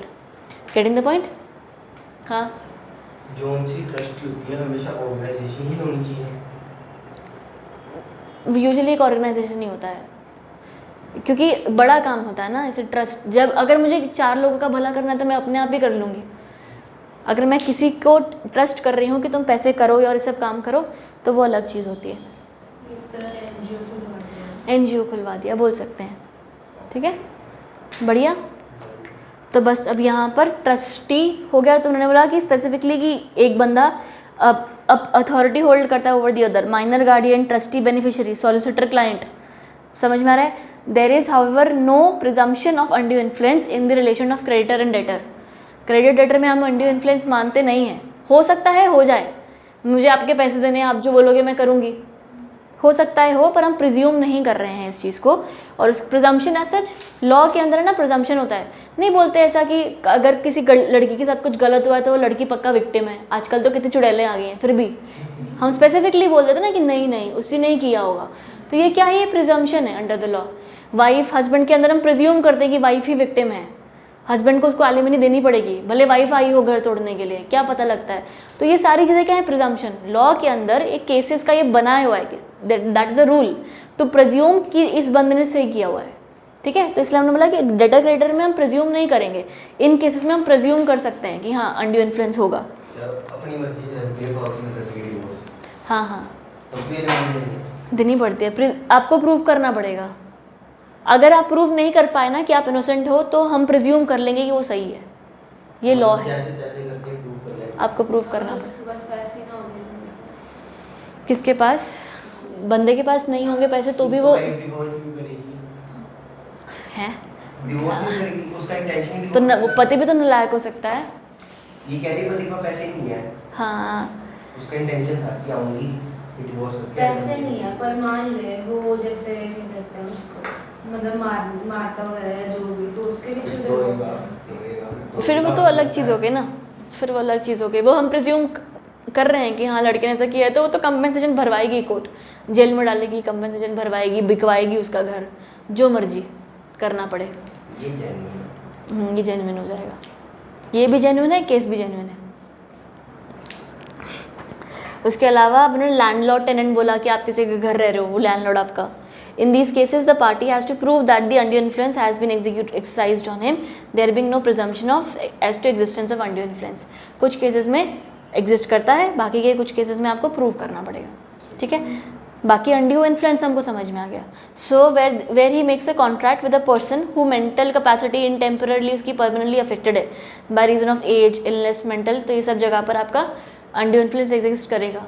डॉक्टर पेशेंट के टाइम पर undue influence एग्जिस्ट करेगा। समझाया था मैंने, तुम किसी एक डॉक्टर किसी पेशेंट के साथ एग्रीमेंट करता है, बोल देता है कि अच्छा हाँ वो बंदा वैसे ही पागल है मुझे पता है, लेकिन उसका बहुत ज़्यादा जायदाद है, कर लिया मैंने उसके साथ कॉन्ट्रैक्ट, कर दे मेरे नाम, क्या कर लोगे। ये क्या है, अनड्यू इन्फ्लुएंस है, ठीक है। तो इसमें केस होएगा, हाँ कॉन्ट्रैक्ट वॉइडेबल हो जाएगा ना बच्चे, वॉइडेबल हो जाएगा, बट जो आपने बोला कि प्रूफ करना पड़ेगा, अगर कोर्ट में जाते हैं तो प्रूफ करना पड़ेगा। हाँ तो इसमें प्रूफ नहीं करना पड़ेगा। फर्स्ट पॉइंट में कुछ जगह पे प्रूफ करना है, पढ़ एक बार इसको, अलग अलग लिखना, कहीं पर है प्रूफ करो, कहीं पर है नहीं करो। सेकंड पॉइंट में प्रूफ नहीं करना पड़ेगा। It is assumed that in case of a doctor patient relationship there is undue influence, if at all they go to the court and file a case. तो मतलब क्या, अनसाउंड माइंड मार दे उधर को भी उठ के, उसको भी आलस आ रहा है खाली क्या। सुनो, हाँ आप डॉक्टर हो, मैं अनसाउंड माइंड हूँ, हाँ आपने मेरे साथ करा कि क्या कर दिया? बेच दे, हाँ मैंने बोल दिया कुछ भी लगे मतलब अनसाउंड माइंड में दी, हाँ। सेंड कर दिया, हाँ बाय मैं ठीक हो सकता हूँ, हाँ, मैंने कोर्ट में केस करा तो जीतेगा। जिसका वकील अच्छा होगा। हाँ पर तू, हाँ क्योंकि उनको पता था कौन सा नाइट में है, पर उन्होंने फिर भी दे सकते। तो प्रिज्यूम किया जाएगा कि तूने जो मैंने तेरे साथ कॉन्ट्रैक्ट किया। प्रिज्यूम मेरे उसमें करा जाएगा, आपके उसमें नहीं करा जाएगा। हाँ हाँ हाँ हाँ, जिसको प्रोटेक्ट करना है उसके लिए प्रिज्यूम किया जाएगा ना। बढ़िया, फटाफट बोलेगी तू, चल आगे बढ़। जीत गया। इलस्ट्रेशन पढ़ लोगे है ना। हाँ हाँ हाँ मैंने बोलती मैं कल पढ़ा दूंगी तेरे को आगे, अगर नहीं समझ आए तो अभी चल। So where there is presumption of undue influence, the presumption can be rebutted मतलब पढ़ाया था मैंने, डिफेंडेबल, ठीक है। रिबट किया जा सकता है बाय शोइंग दैट सारे फैक्ट्स मटेरियल सब कुछ डिस्क्लोज किया गया था, कंसिडरेशन एडिक्वेट थी, weaker party was in receipt of independent legal advice. अगर मैंने ये सारी चीज़ें बता दी तो मैं अपने आप को सेव कर सकती हूँ कि मैंने तुम पे undue इन्फ्लुएंस नहीं किया। भाई जो भी तुमने किया है वो तुमने दिमाग लगा के किया है, अपनी मर्जी से किया है, ठीक है। अगला ट्रांजैक्शंस विद पर्दानशीन वुमेन। पर्दानशीन वुमेन वो पुराने टाइम का है थोड़ा सा, कि वो बुरखे में जो रहते थे उनको हम मानते थे कि they might not have the मतलब adequate authority to take care of themselves, या अपने बिहाफ पे कॉन्ट्रैक्ट करने का उनका इतना एडिक्वेट नॉलेज नहीं है। तो इसलिए बस ये पर्दा नशीन वुमेन। इसको तुम लोग फर्स्ट 4 लाइंस मार्क कर लो। कंप्लीट जो पर्दा नशीन वुमेन थे वो डिनोट्स कंप्लीट सेक्लूजन मतलब एकदम अलग रहना, सब सेक्लूडेड रहना सबसे, ठीक है। तो the woman who goes to court and gives evidence, who fixes rents and with tenants and collects rents, who communicates with necessary in matters of the business with men other than members of her own family could not be regarded as pardanashin woman. मतलब क्या हुआ कि अगर एक इंसान सारे काम कर रहा है, भाड़े ले रहा है, पति से बात कर रहा है, लोगों से बात कर रहा है, इधर उधर जा रहा है, सारे काम कर रहा है, तो वो पर्दा नशीन नहीं है। सॉरी, वुमेन पर्दा नशीन वुमेन नहीं है, वुमेन। तो अब इसको बंद कैसे करना? ओह अमेज़न का था, चल बाद में देखी जाएगी। भी ये बताओ, हाँ जी, हाँ पर्दा नशीन वुमेन को प्रूव करना पड़ेगा कि मैं सारे काम करती हूँ तो मैं पर्दा नशीन वुमेन नहीं हूँ। नहीं, पर्दा नशीन होगी तो उस पर हम मान लेंगे कि उसके ऊपर अनड्यू इन्फ्लुएंस हो सकता होगा, कि वो अपने डिसीजन अपने आप नहीं ले रही। मान ले जो बंदी है जो किसी से बात नहीं करती, जिसको दुनिया का पता नहीं है, और अगर उसने अपनी ज़मीन किसी को बेच दी तो हम बोल देंगे ना कि इसको तो कुछ पता ही नहीं है, किसी को इसने बहकाया होगा तो इसने ये कर दिया। तो हम कोर्ट ने स्पेसिफिकली डिफाइन किया है कि पर्दा नशीन वो वुमेन नहीं होती है जो कम्युनिटी में है, पर्दा नशीन वुमेन वो होती है जो कम्युनिटी से अलग बैठी है। ठीक है, इतना काफ़ी है। और अगला पैराग्राफ तुम्हारा अनकॉन्शनेबल ट्रांजैक्शन। अनकॉन्शनेबल ट्रांजैक्शन मतलब एकदम बहुत ज़्यादा ह्यूज प्रॉफिट, ऐसा मतलब ऐसा प्रॉफिट जो मेरी 2 रुपये की चीज़ तुमने 1000 रुपये में खरीदी। ऐसे कोई ट्रांजैक्शन होगा तभी भी हम मान लेंगे ये कुछ गड़बड़ हुई है, ऐसा क्यों बेच दिया। ये पर्दा नशीन वुमेन का सिस्टम आजकल होता है? वैसे नहीं है यार, कहाँ कोई कम्युनिटीज़ में होता होगा पता नहीं, बट वैसे तो नहीं है। ठीक है, तो an unconscionable transaction is one which makes an exorbitant profit of the others distressed by a person who is in dominant position. उस बंदे का प्रॉफिट हो रहा है जो डोमिनेंट पोजीशन में है। ठीक है, तो ये भी कुछ गलत तरीके से हम मान सकते हैं कि अनड्यू इन्फ्लुएंस होगा। बाकी का रीड कर लेना, नॉट वेरी इंपॉर्टेंट। ठीक है, फाइनली लीगैलिटी ऑफ ऑब्जेक्ट तुम्हें आता है। अभी ऑब्जेक्ट लीगल होना चाहिए, जो काम कर रहे हो ऑब्जेक्ट लीगल होना चाहिए उस चीज़ का। लड़कियों की तस्करी करनी है तो नहीं होगा ना ये ऑब्जेक्ट लीगल, तस्करी का जान दे बाद में। One of the requisites of a valid contract is that the object should be lawful. The Section 10 of Indian Contract Act provides that all agreements are contracts if they are made by, वो same line है, free consent of the parties competent to contract for a lawful consideration and willful object. Therefore, it follows that where the consideration or object for which an agreement is made is unlawful, it is not a contract. उसके अलावा object of an agreement, हाँ, provided consideration or object of an agreement is unlawful unless it is forbidden by law. आया समझ? ये जो तुम्हारा first point है ना, जहाँ पर लिखा है अनलॉफुल, सॉरी जहाँ पर लिखा है लॉफुल अनलेस, वो लॉफुल अनलेस पर ब्रैकेट क्लोज कर दो। पॉइंट नंबर 1 शुरू होगा it is forbidden by law से, अगर तुम्हें पॉइंट बात समझ आई तो। वो ये जो फ्रेज है ये ऊपर होना चाहिए था।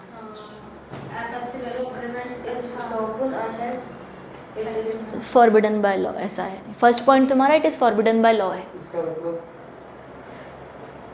मन्नत समझाएगी।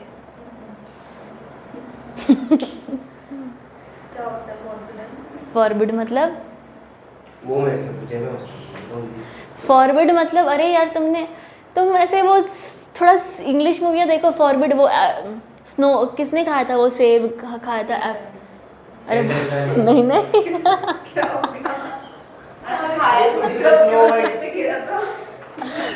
नहीं मैं तो वो कहाँ हूँ।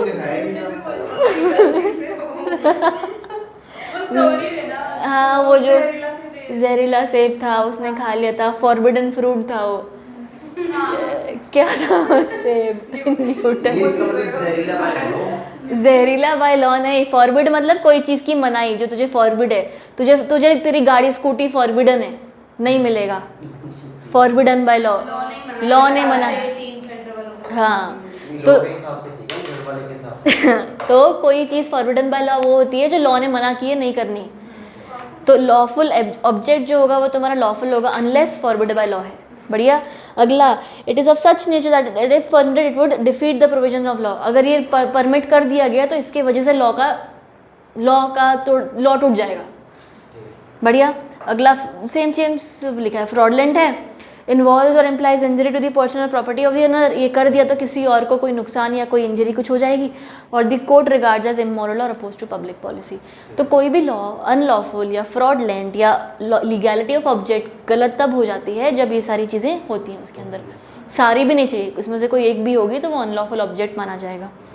और in each of these cases the consideration or object of an agreement is said to be unlawful. Every agreement for which the object or consideration is unlawful is void. बढ़िया, ख़त्म।